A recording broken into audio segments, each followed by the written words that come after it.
Welcome everyone to Fan X Fiction. Today we're going to be reading a story called The Royal Hunt by TooManyJays, an Undertale fan fiction. All rights to the Undertale IP belong to Toby Fox, and all choices within this fan fiction are purely fictitious and non-canon to the canon built around Undertale. Trigger warning. Graphic depictions of gore and/or graphic language are included in today's video. Viewer discretion is advised. Chapter 1: Somewhere Deep Down.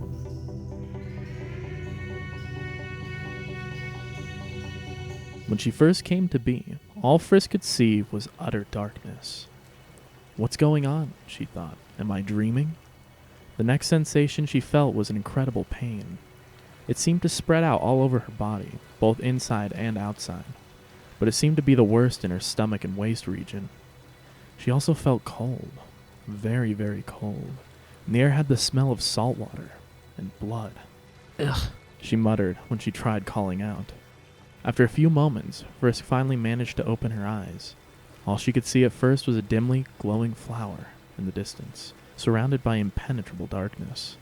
As her vision got clearer, the luminous flower seemed to glow brighter and showed Frisk the rocky interior of the place.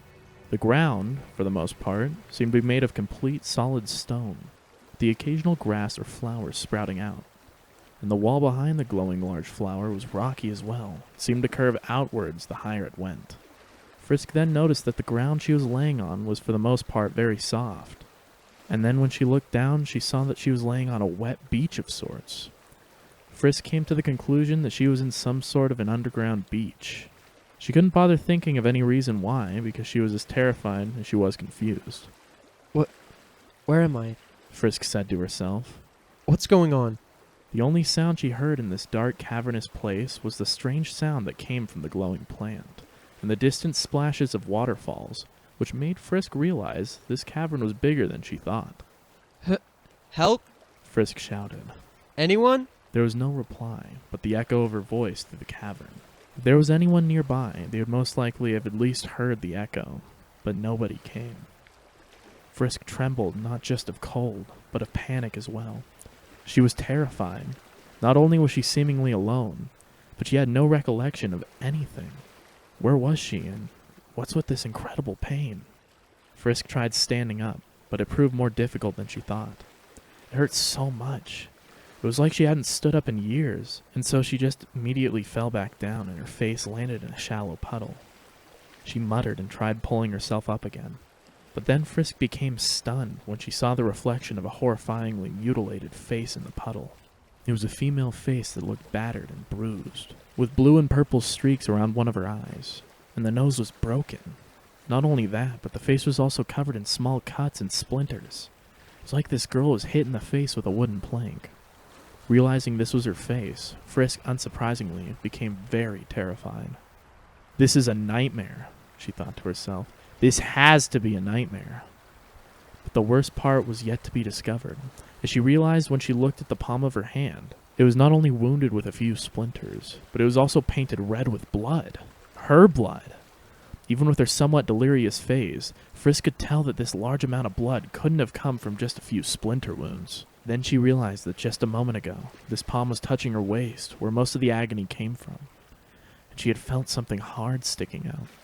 Finally, she managed to sit up on her knees, and then, scared beyond belief, Frisk looked down at her stomach to see what she had touched, hoping to God it wasn't her bones sticking out. Oh God. She instinctively muttered out when she saw the source of her immense pain. A large, shattered piece of wood was impaled in her waist, and blood was seeping from the gaps around it. Dozens of questions filled her mind. Questions like, Where am I? What the hell is happening? Why is this happening? Why is there no one around? And last but not least, what the hell should I do now? But Frisk couldn't bring herself to ponder any possible solutions. Not at the moment, at least. For this situation terrified her too much to think about anything else except for the present predicament. Instead, in an illogical impulse controlled by her fears, she put her bloody hand on the wooden shrapnel piece and attempted to pull it out. She only managed to pull out about an inch before a short but very sharp stinging pain caused her to stop and wince in pain. Oh god, this hurts. Frisk said to herself, trembling. The pain made her eyes water. After a moment of calming down, she wiped some tears off her face and put both of her hands on the wood. Alright, let's try this again. Filled with all the determination she could manage, she mustered immense strength and began pulling it out. Oh fuck. She instinctively said out loud. Every pull she made worsened the sharp pain. Oh fuck, oh fuck, oh fuck. The wood was now halfway out. It stung so much her eyes began to water again.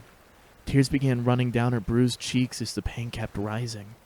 She was now pulling much slower, and a small but growing part of her was now begging her to stop.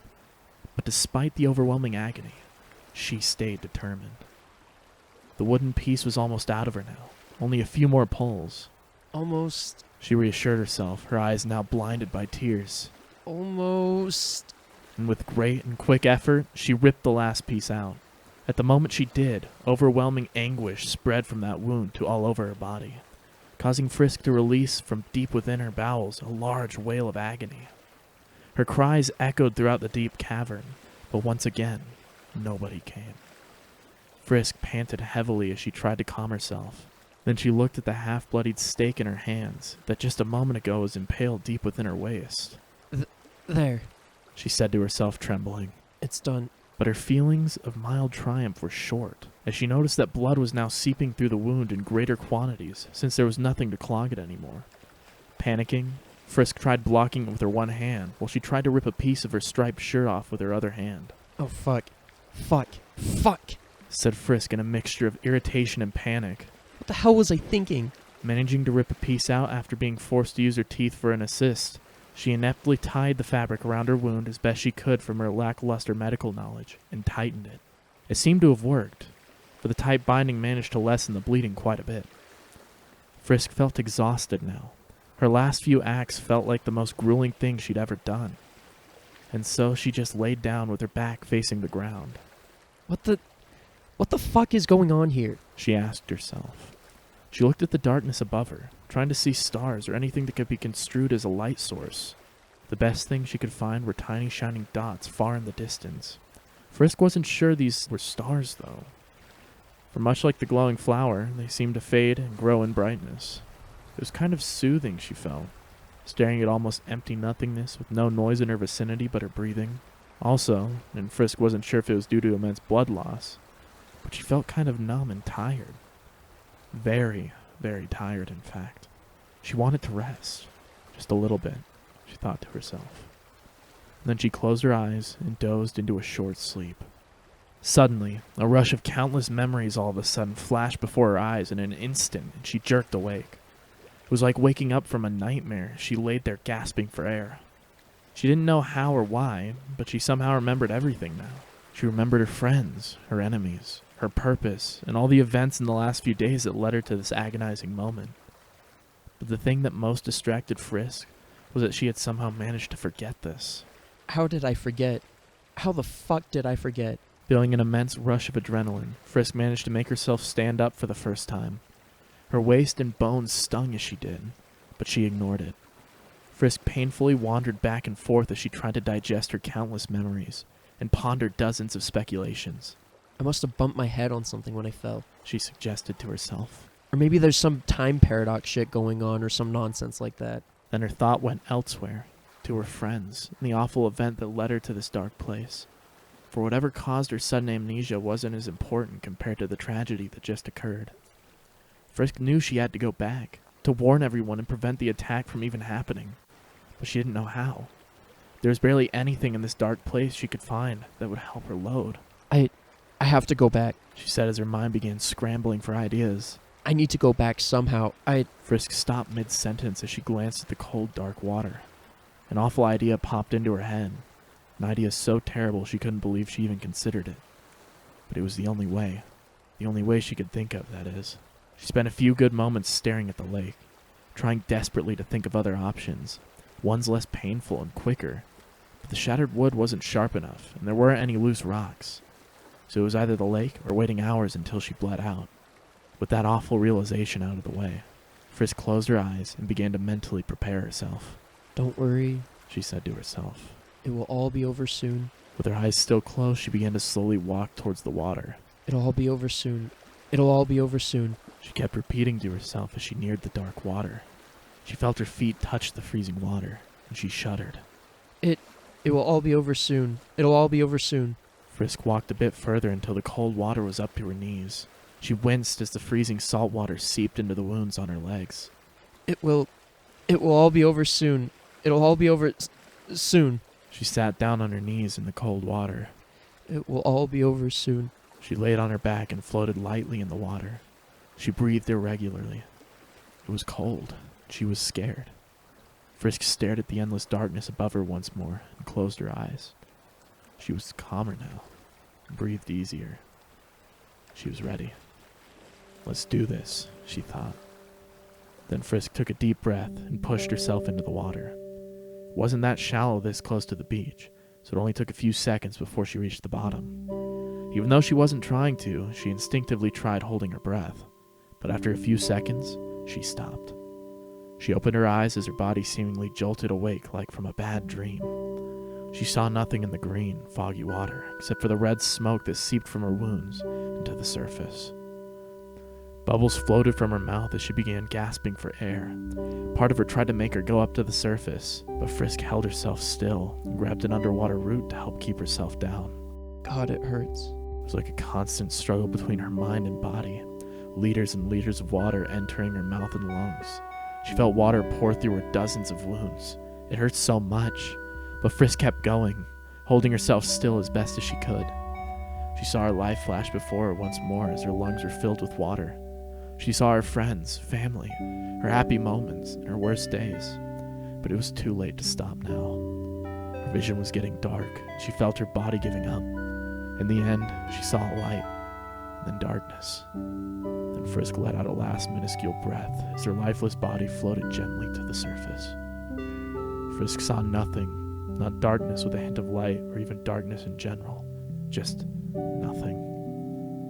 Then she saw her soul, a red-colored heart-shaped object floating in the emptiness.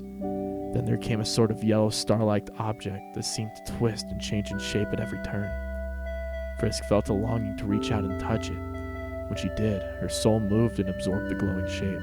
Then the entire void was filled with blinding light, alongside all of Frisk's hopes and dreams, and fears and horrors as she saw all of her possible pasts, presents, and futures appear before her very eyes. What she had in the void could be called eyes, in just an instant. But in almost the same moment, they appeared. The flashes vanished from her sight and once again became distant, long-forgotten memories, deep within the recess of her consciousness. And then, Frisk woke up. Ugh. Muttered Frisk as she struggled to wake up. She felt herself laying on her back, on something hard and wet. Must be imagining, she thought. Her blurry vision was getting better, and she had mustered enough energy to stand up. I'm ready, she thought. When she managed to wake up, she became more horrified beyond reason. She refused to believe that this was happening. She thought that maybe this was an illusion created from time paradoxes, or maybe time had yet to adjust to the sudden changes or something. But the truth was worse. She was still there, in the deep, dark caverns, laying on the rocky floor and where she got her memories back. No, she said. No, no, no, no. This can't be happening. Oh God, this can't be happening. I shouldn't have loaded here. I didn't save. I didn't fucking save. This has got to be a nightmare. Oh God, please let this be a nightmare. God, please, someone, please. Frisk frantically tried standing up before immediately slipping on the wet stone and falling face first into the hard floor. It hurt so much she couldn't breathe. She began to cry as she sat down on her knees. Help! She yelled into the darkness. Someone, somebody, please. Help me. There was no answer, but the echo of her sobbing voice. Help me, please. She cried and cried uncontrollably as the grim reality dawned on her. She was alone, in this cold, dark place with nothing but her immense guilt and terror to keep her company. There was no one around, and no one could hear her cries. Fuck. I'm so sorry. She muttered to herself. Flowey, Max, Undyne, Garrison, everyone. I'm so sorry. I failed you. I was so clumsy and stupid that I've fucked it up and felled you somehow. Oh God. I'm so sorry. Weeping, Frisk stumbled past the flower and sat down by the cavern wall. Oh God. She wiped tears and snot off her face with the back of her bruised hand. She kept sobbing. I want to go home. But in the deep, dark recesses of the earth, nobody heard, nobody came. This has been a dramatic reading of The Royal Hunt, an Undertale fan fiction by TooManyJays. We hope that you all enjoyed watching this video today and hope to see you again. Thank you all so much for watching. Thank you all so much for enjoying a story.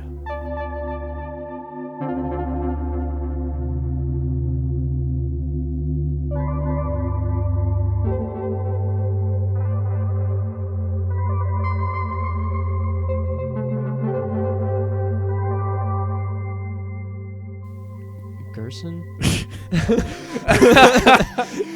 Gerson? Gerson? Jerson?